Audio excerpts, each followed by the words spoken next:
The man who ran the Badger Theater in the 60s was a frightening gentleman named Mr. Lewis. He was tall, he was gray-haired, he was imposing, and he seemed to have a genetic incapability of smiling.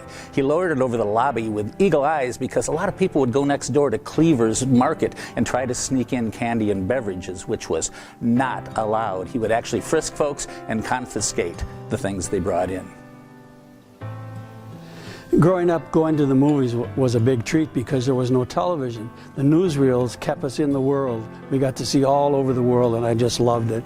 The other thing about the movies was the cartoons, and that made the movie, and we always wanted the Three Stooges, but they never came that often. But it was just fun to go to the movies and learn about the world. As a teenager, I would come with my class from the junior high. We didn't have middle school back then. And we would watch such movies as 20,000 Leagues Under the Sea or Gone with the Wind. And Gone with the Wind was such a long movie that they had to switch reels in between. And oh, did it get loud in between the changing of the reels. I applied for a job with Mr. Goulson at the Badger Theater. It was one of the best jobs I had because you sold tickets to the 7 o'clock show. Then for 2 hours I could do my homework. And then you sold tickets to the 9 o'clock show, and then you were done for the night. So really, I was being paid to do my homework, and I loved it. Mr. Goulson was a very nice man. As I thought about the Badger Theater, just three moments in time immediately came to mind. One was the earliest memory that I have is probably in 2nd grade. I remember I don't know if it was just our class, it was more than that. It might have even been the whole school, but we all walked from Yahara Elementary School down to the Badger Theater to see The Sound of Music, which was a big deal. It was just coming out with Julie Andrews, and I love that musical, still love it to this day, and I remember just being in awe getting to see that here at this theater for the first time. Another memory actually was the next year then, I was in 3rd grade, and I distinctly remember going to my first slumber party, my girlfriend that had her birthday, and she brought the whole group of us down to see Jaws. And I remember one of the girls being deathly afraid, and we were standing on the sidewalk, and she was just crying because she was so scared to go in and watch Jaws. And then we went in, and her stepdad bought us all candy from the candy counter, which I was just amazed because I never got to buy candy when I went to the movie, or popcorn. We just went to the movie, and here I got to actually pick out a box of candy. That was super exciting. And then fast forward a few more years, another distinct memory was in 8th grade. Meeting a boy down here and holding hands for the first time on a first date. So that's kind of a cool memory in the Badger Theater. We, like I said, we didn't go to the theater to a show. We'd go to the outdoor once in a while as a family. And then, of course, you could take your own snacks and do everything. So that was something doable for us. But we never went to Madison for a show because we had our theater. And it was very special to us, too, because we didn't go often. And to me, that was a real treat. And I know I'd never gotten to go to Madison for one. So that was pretty special, and especially the kids' Saturday matinees. I think there were westerns, and then they had something that went from week to week kind of thing, and a cartoon, and yeah, it was a big deal. One of my most memorable Badger Theater nights was when I was 9 years old, September 24th, 1966. My brother and sister had to drag me along to see a James Bond movie, which was kind of adult for me, but I think my parents did that so that they could have a night off without us rambunctious kids. So they dragged me along, and I guess it was Thunderball, a James Bond movie, and in the middle of the movie, someone came running in the back of the theater yelling that the dime store was on fire. Well, this created incredible commotion, so we all came tearing out of the theater and running, of course, right down to the fire to see it because the flames were like bursting out of the building, and it was the most exciting thing we'd ever seen in our lives. A lot of the kids were teenagers, and people were trying to save merchandise from the dime store, so there were shopping carts full of albums, and that created just a feeding frenzy of the teenagers trying to scoop up as many albums as they can. And when the parents heard that the dime store was on fire, and of course all the kids were down here unchaperoned, they tried to make their way to the dime store, so there was just a lot of commotion with parents trying to find their kids and us trying to avoid our parents and scoop up as many toys or whatever as we could. And I guess there were 200 firemen present, not just fighting the fire, but fighting numerous teenagers and kids. So it was really, I don't know, incredible nights, and I remember, the rest of my life. It was amazing. Friday night, September 24th, 1966. The night the dime store burned down. Schultz Brothers Dime Store was on fire. We were all on our way here to the theater to see the James Bond follow-up to Goldfinger, Thunderball, and we walked by the dime store. It was already on fire, but we were hoping we could get through the movie. We came in and watched the movie. About every 10 or 15 minutes, someone would come in and give us the progress of the fire, and we were able to get through the entire film before this block burned down. And it was great because once we were out, everybody in town was watching the fire, and as kids, we got to stay up all night long. One of my really great memories of Badger Theater was when I was a child.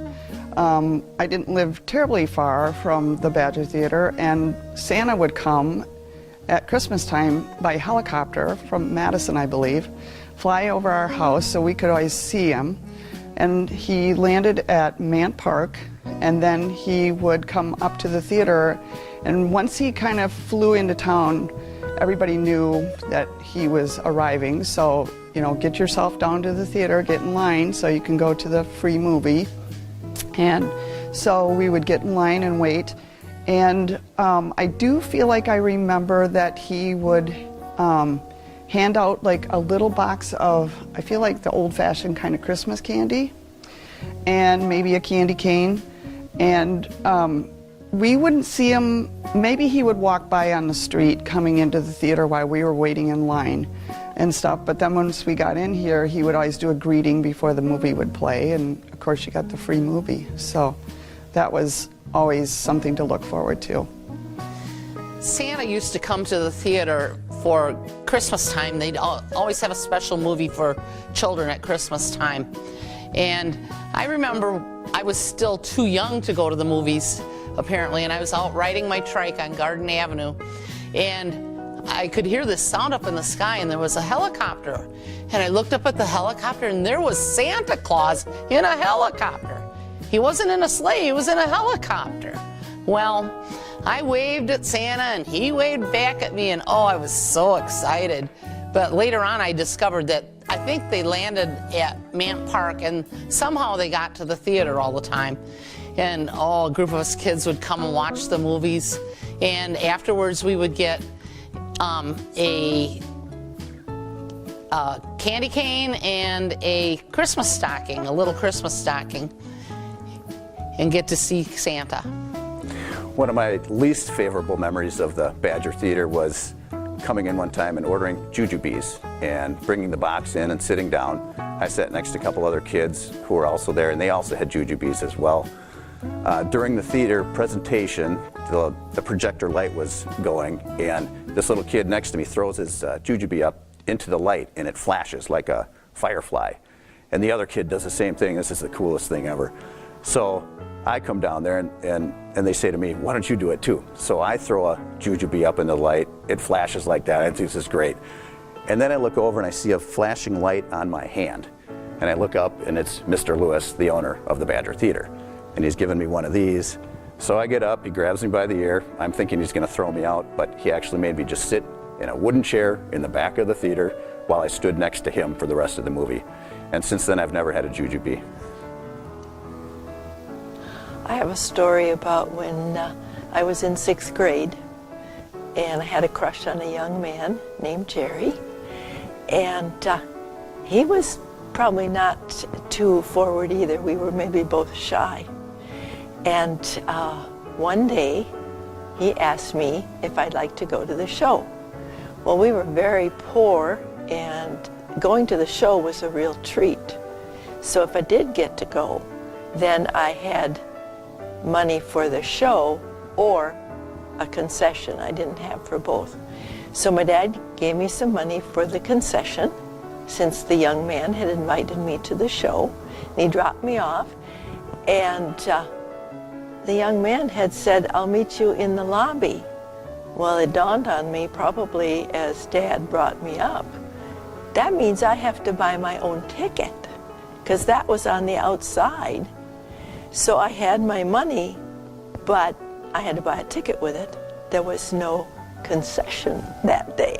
I can't remember if he bought me some popcorn or not. I don't know. But we went to the show and probably never did anything together again. Sometimes in the 40s, I loved the Westerns. My favorite Western was Red Ryder and Little Beaver. And the reason I liked Red Ryder was because he had the two guns and his voice. He just had a Western voice. After a movie, when I was going home, I'd always pretend I was riding my horse, and I'd be running down the streets, slapping the side of my leg as if I was on a horse. And it was just fun to be a kid. The other thing I remember about the Badger Theater is the Lewis family, who lived on Page Street. Melinda Lewis was 2 years older than I am, and we were so envious of her because she could watch movies whenever she wanted, and then she could also run behind the candy counter and just scoop up whatever she wanted anytime she wanted. So we were really jealous. One of my memories of the Badger Theater is about the seats. I remember them being padded on the seats, but the armrests were wood and they were flat. And they weren't the most comfortable seats, although back then didn't really think about them not being comfortable. But I remember in an effort to get more comfortable, I would always put my feet up on the back of those armrests of the person in front of me, assuming that nobody was sitting there. And usually that worked, and that just made me a little more comfortable. When I first started working at the Badger Theater, food was not allowed. And Mr. Goulson would patrol to make sure that nobody was eating in his theater because he wanted to keep it clean. And so when I first started working there, we didn't have to worry about concessions. Then he decided that there might be money in it, and so they created a concession area, and as you walked into the theater, it was right on your right. And what I didn't like about it, I could sell tickets one night, and then the next night I'd have to sell concessions. And to do that, you went into the dark theater, and you had to go in and start the popcorn early. And I was scared to death because it was pitch black. So that was my least favorite job at the theater. Okay, another one of my memories from the Badger Theater is the owner, Mr. Lewis. Every time I would come, I was hoping to be able to come with my money that I had for child ticket pricing, but because I was tall for my age, he always kind of gave me the third degree whether I was truly a child or not. I would get asked, when is your birthday? You know, like, what is your age? When is your birthday? And I was always so afraid that he wouldn't let me in at the child pricing because I didn't have enough money to go for the more expensive pricing, the adult pricing. And so usually there were even times I had to stand off to the side while he dealt with other people, waiting until he got back to me. And usually I feel like it was his wife or somebody else who would step in and just say, let her go, she's fine. And so I would be able to get in, but I kind of dreaded coming to pay for a ticket because I wasn't sure if I was going to get in at my child pricing. And obviously it wasn't a problem once I was out of child pricing, so. As a young girl, I would come from Garden Avenue and walk by myself all the way to the movie theater, and I would meet friends here. I would come in the theater and see who was in here and just sit by a group of friends, and we would watch such movies as The Computer Wore Tennis Shoes, starring a very young Kurt Russell, and Herbie the Love Bug. Trying to think of any other ones. The Parent Trap, I believe. Yeah. Anyhow, then after the movie, I would go to the drugstore across the street, which was Holton's, but I always called it Gertz because she was the lady that would serve the live phosphates to me. Oh, formative films. The entire catalog of Jerry Lewis played here, and as kids, you couldn't beat something like that. Kirk Douglas in The Vikings along with Burt Lancaster, unbelievable. Lots of Steve McQueen movies, he was our hero. The Great Escape, The Magnificent Seven, later on Bullet. A lot of action movies from the 60s like The French Connection. I was traumatized by seeing Sam Peckinpah's Straw Dogs here. Mothra, Godzilla, virtually every Toho horror film played here, as well as a lot of horror films from England, always featuring Vincent Price in a real creepy Edgar Allan Poe type thing. One of my great memories is when we'd come in on Saturday mornings and we'd see the glass counter filled with candy. And my parents always had a piggy bank and gave us a little bit of money to come down here. It might have been 50 cents or something like that. But we would stand there and just look at the candy counter. And they had everything you can think of back then. But my specialties were jujubes and chuckles. The theater meant everything because in those days we really didn't go into Madison. As we were younger, we didn't have cars, and so either you went to the J&S and you had a Coke or something, or if you really were going on a serious date and it wasn't involved with the school, we went to the theater, we went to the movies. Movies were a big deal. Remember, this is before the time of television. So a movie was a very important thing, and we saw beautiful musicals were my favorite. So it was a good place. Other memories that I have in the Badger Theater have to do with things that we don't see at all today. So back then you could turn around and look at the back of the theater, and way up high there'd be this little square opening, this little window that the movie projector would be projecting out, and the light would be streaming out of that little window. And I don't know why it fascinated me, but I liked looking up there just to see who was up there and what was going on up there. And then I remember seeing the countdown, the 10, 9, 8, 7, getting down to the movie. Those are things you don't ever see anymore. And then too, the cartoons that they would play. These were like real, like Saturday morning cartoons, and they'd play them before the movie. It wasn't as much about the movie trailers, it was more they'd have the cartoons, and you don't see that today either. Today it's more about the movie trailers for the next movie. So those are fun memories when I look back. Near the end of the silent movie era, my maternal grandmother, Lillian Sheldrup, was a substitute piano player at the Badger Theater. I think the Badger Theater to me is all about community. It's where a lot of important events in our lives occurred. It's where we first held hands, got our first kiss. It was my first dance recital. It was my most exciting event of my life when we ran out of here to go see the fire. You met all your friends down here, and there was something to do every night in Stoughton because the Badger Theater was here. It's been a number of years since this has happened. But my wife and I here, she and I wanted to get married. She didn't have any money, I didn't either. Well, I was working at the hospital at the time as a stock boy. That didn't pay enough to help. So somehow we found out about this job. Cleaning. Oh my.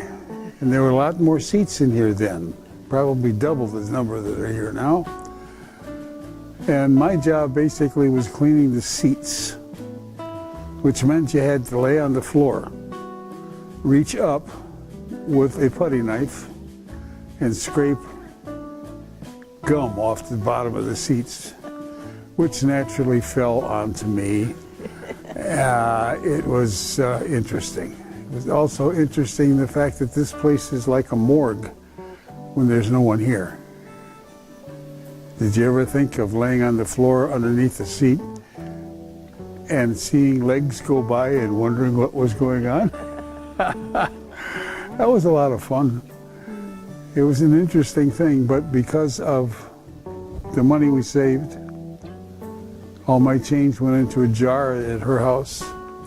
That, along with the payment for this, and we did have a few other dollars, we were able to take a honeymoon, which is what the real emphasis was, right? 56 years in this, well, this is April. May 15th will be 56 years. And we started this when we were 20. So that's, I can't remember all the things that happened. And then there was the titillating films of Russ Meyer. I recall that my father and his buddies saw Beneath the Valley of the Ultra Vixens 2, not 1, but 2 nights in a row right here at the Badger.